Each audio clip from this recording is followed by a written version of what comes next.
Now, I remember that I said that we're not going to have another sort of overview video because we only have 120 years left until the end of the game, but I think we should have a little bit of a look at least some of the map modes, because obviously the religious map mode is very important for us, but I won't go too much into detail. This is basically the world. I think one region that I do kind of want to show a little bit closer is this region, because this gets a little bit confusing after time. So if the Zikri here, Zuni, Monophysite, this is Massalian and this is Manician, but this is Samaritan. So yeah, there we go. Church of Zun is all right. They have finally been able to convert some of these Sunni provinces, which is very nice. And that is that basically. And another map mode I want to show that was requested by someone in the comment section is the government type map mode. I didn't even know this existed, but there you go. We have most of them, obviously, theocracies. That is because they all started off as theocracies. And there's only a few nations that have changed. The Mazdaki are a feudal monarchy. We have the Reformed and the Protestant, both as administrative monarchies, and then we obviously have different governments here, mostly colonial government here in Shinto, California, as well as in the New Reformed Faith and Lollard, Colombia, and then the newly independent nations, the Haiti, then we have the Caribbean and the West Indies. They all have different governments. And did I forget one? Well, you have colonial government. I think that was pretty much it. Those are the governments. Well, and of course Brunei and Ternate, because they're also new nations. So for the most part, the world is still in theocratic hands. But you know, that is to be expected because they all started off with it. One other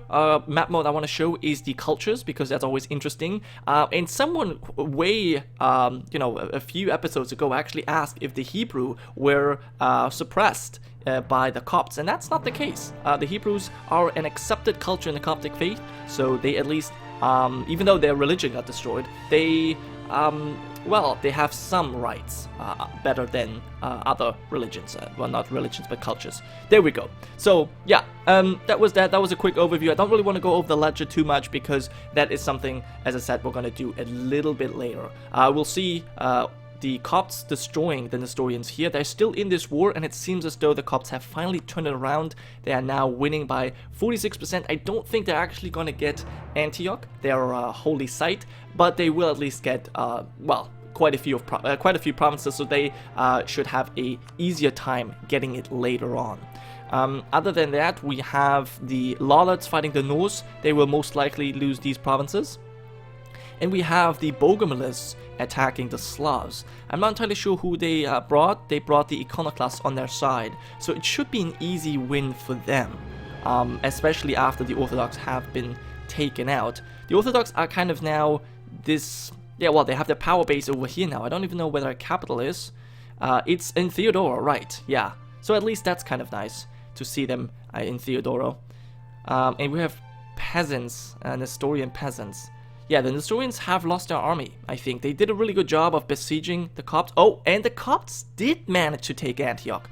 Well, I'm amazed. So now the Nestorians have actually less provinces than the Paulicians, which is kind of cool. But yeah, so the Copts are pretty amazing. They kind of look like the Mamelukes in terms of provinces that they own.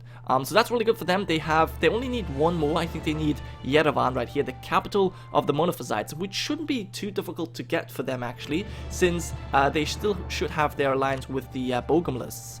They do. So they could tag team the Monophysites, attack... actually, no, they don't border them.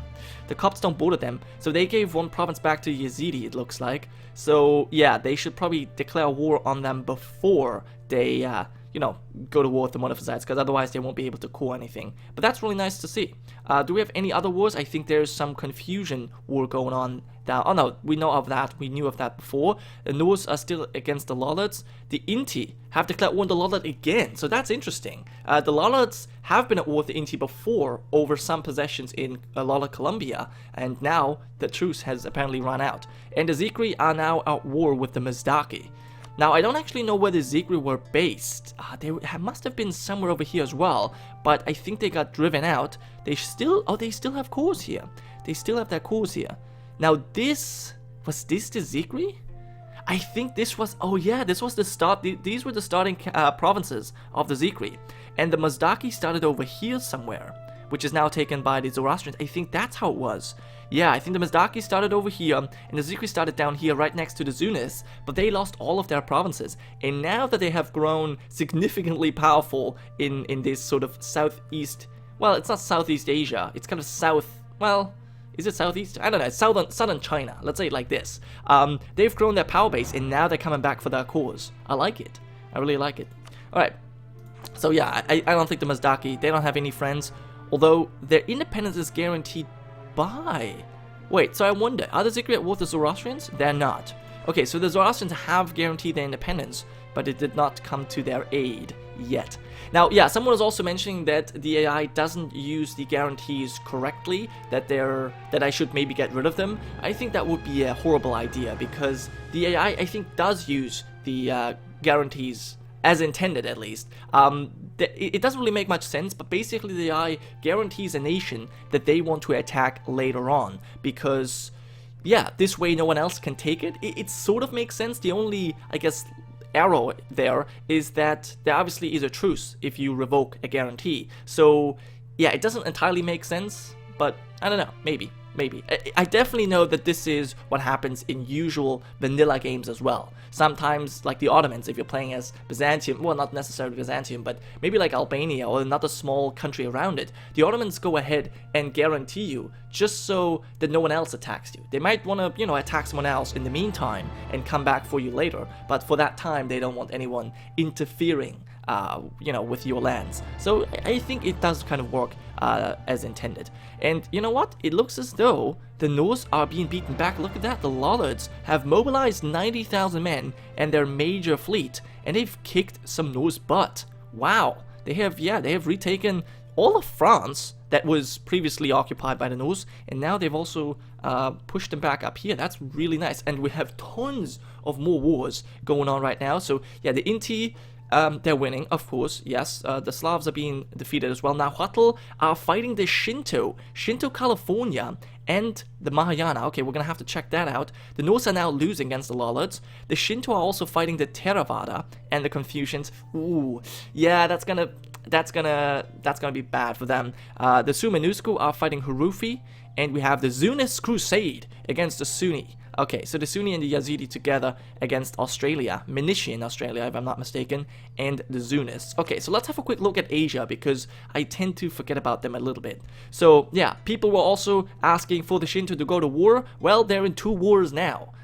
So, there you go. I think that's enough wars. But, to be fair, they have driven out the Jains, as well as some other nation. The Jains and the Theravada from their home island. So the Shinto have been at wars, or in wars before. So give them a little bit of credit, please. Okay, so they're winning both of their wars at this moment. Now, against the Nahuatl, they probably leave most of this to their colonial nation, California, which actually does bring 40,000 men. That's insane. Nahuatl, I don't know what they're doing. They're taking attrition. Okay, they finally made their way over here. Interesting. So for some reason, they are not going through here, which would be, the obvious choice. But Nahuatl instead decide to go all the way over here, trying to make a sneak attack of some sort. Okay, maybe because their provinces are being besieged? I'm not entirely sure, but they haven't decided to do it like this. They have twice the numbers of Shinto California, but, if they're not using their troops right, then this could still be problematic for them. Okay, and we have another Catholic nation. Yes, Catholic... Oh, actually, never mind. It's a new colonial nation. This time, Catholic Louisiana. There we go. The Catholics are just insane. Why do I keep doing this? Oh my god. So we have Haiti, we have the Caribbean, we have the West Indies, and now we have Catholic Louisiana as well. Now, I do believe that the Catholics have control over 2 of them. No, they no longer have control over so you're allied to the West Indies, are allied to the Caribbean. Caribbean is allied to the Cathars and the West Indies, and Haiti is allied to the Cathar and the Catholics. That's interesting. So Haiti, the first colonial nation of the Catholics, is now allied to the Catholics after they got their independence. I guess they kind of it's like the United States and the United Kingdom. After the United States got their independence, they helped them out in their future wars. So yeah, I guess that could be beneficial for the Catholics. Yeah, so Lollard Columbia completely overrun, nothing they can do here. And Catholic Louisiana is getting awfully close to the Totemists. So far, they have not done anything, but I could imagine they go to war very soon here. Yes. Okay, so California is besieging some Nahuatl lands, but now they're running after the Nahuatl armies are coming. They're not really doing a good job. They have so many, look at how many troops they have, holy balls.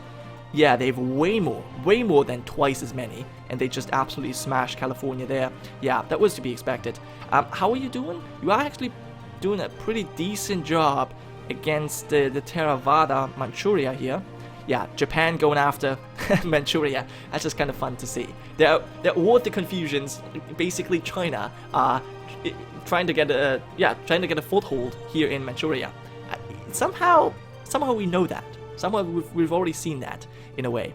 But yeah, let's have a quick look at the other wars, because it looks as though the Zikri are in more than just one war. Yes, they're not only at war with the Mazdaki, but now also with the Tengri and the Rajajani. Now the Rajajana, I always say that wrong. I say Rajajani. It's the Rajajana, of course.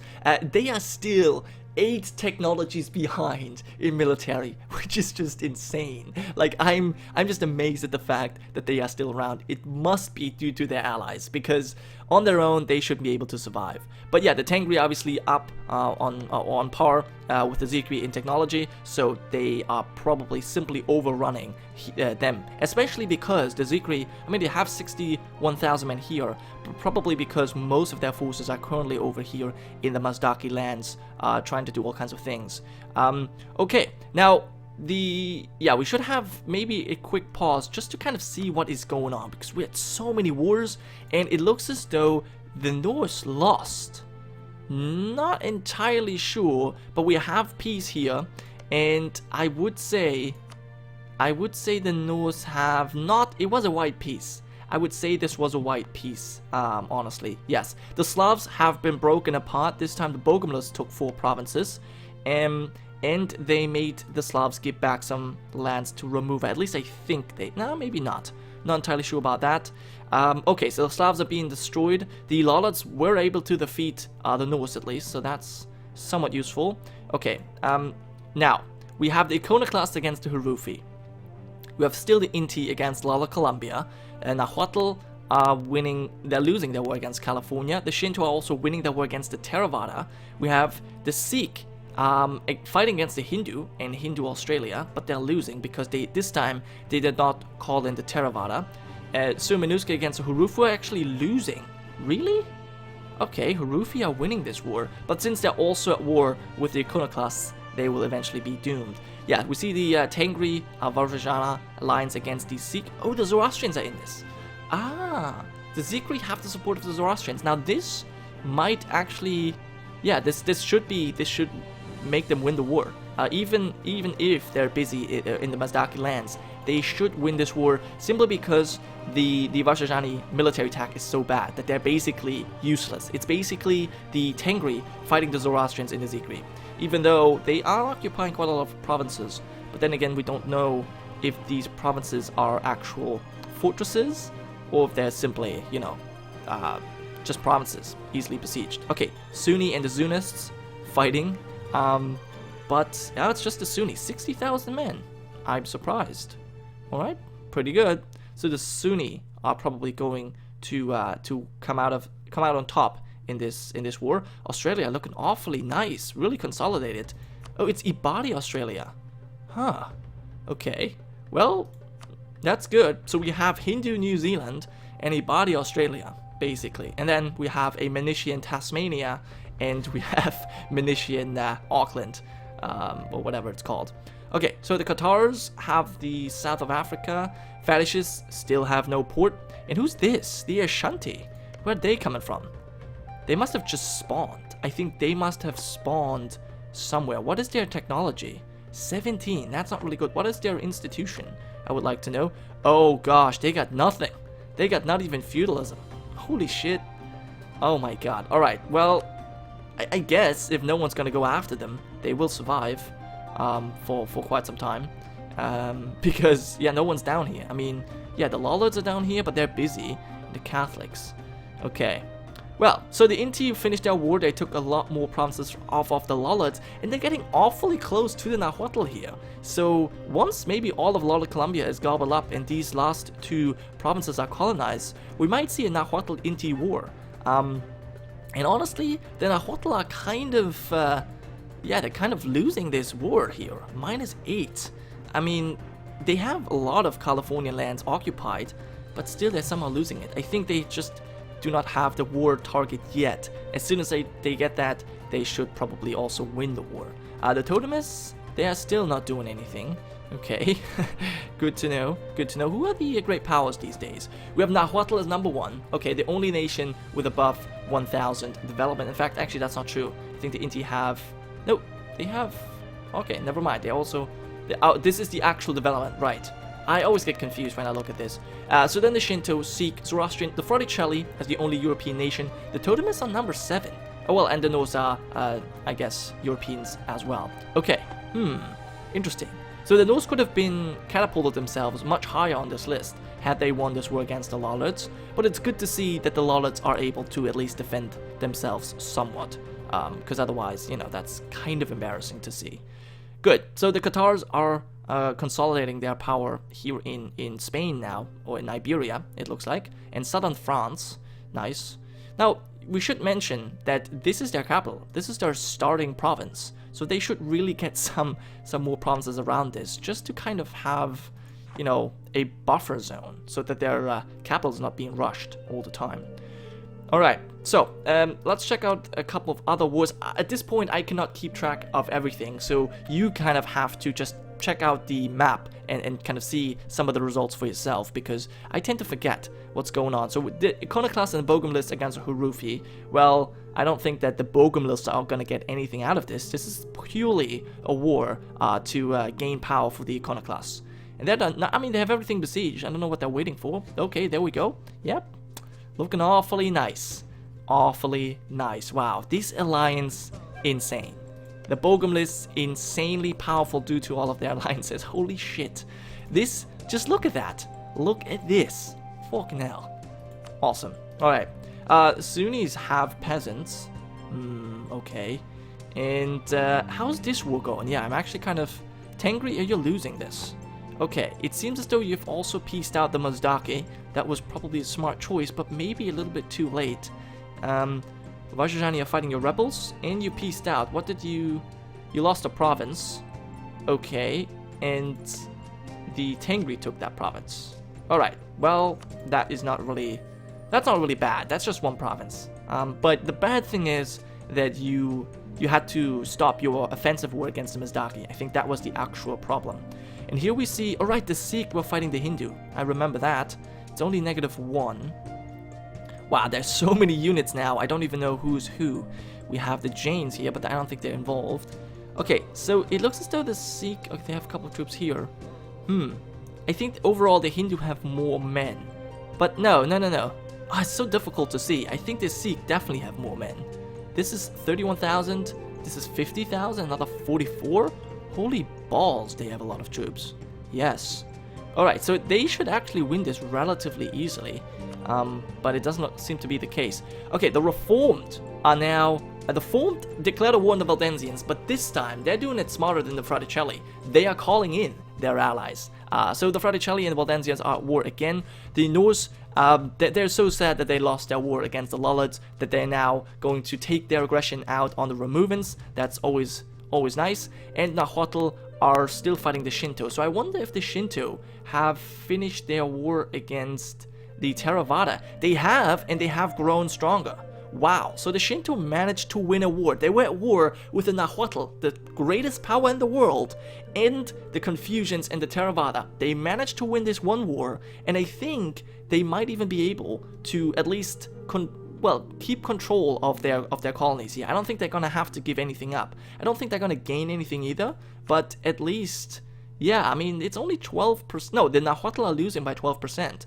Yeah, because it's an imperialist war, so they're not gonna have to give anything up, I don't think. That's amazing. The Shinto definitely doing a really good job. I think the Shinto are the only nation so far that has not lost a war, but that has been at war, because of course totemists and fetishists, they have just been staying at peace the entire time. And maybe the Inti have also not lost a war. I'm not too sure about that actually.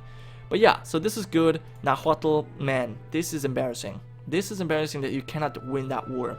Okay, so let's quickly check out the Waldensians, because you now kind of have a two-front war. You lost your four cores in this first war against the Fraticelli, but now you're going to be probably losing a lot more because the Reformed are in this as well. Okay, now I hope that you're going to give provinces back to the Protestants. It would simply be nice. I mean, look at this. It would fit perfectly. You could just give all of this back to the Protestants, and you know, it would be, well, this is Slavic, but still, I would love to see that. I would love to see that, because I'm kind of hoping the Protestants will come back. Yeah, it's unlikely. It's unlikely to happen. Okay, so the Nahuatl did give in. I mean, that was to be expected. I don't know if they had to give in. Maybe had to give something back to the Mayans. No, I think it's fine. They just wiped peace basically, or maybe war operations or something. I guess what I could do is open the log. No, I don't even see anything. Alright, so the Shinto won both of their wars. I'm amazed. I'm amazed at that, quite honestly. But yeah, that was it for this episode. A lot of things happened. As I said, I cannot really keep track of all of the wars, of all of the things that happened, but yeah, it's definitely getting crazy, especially with new countries popping up. By the way, what's your religion? You're fetishist. Okay, so another fetishist nation. Anyways though, that was it. Thank you so much for watching. I'll see you guys next time.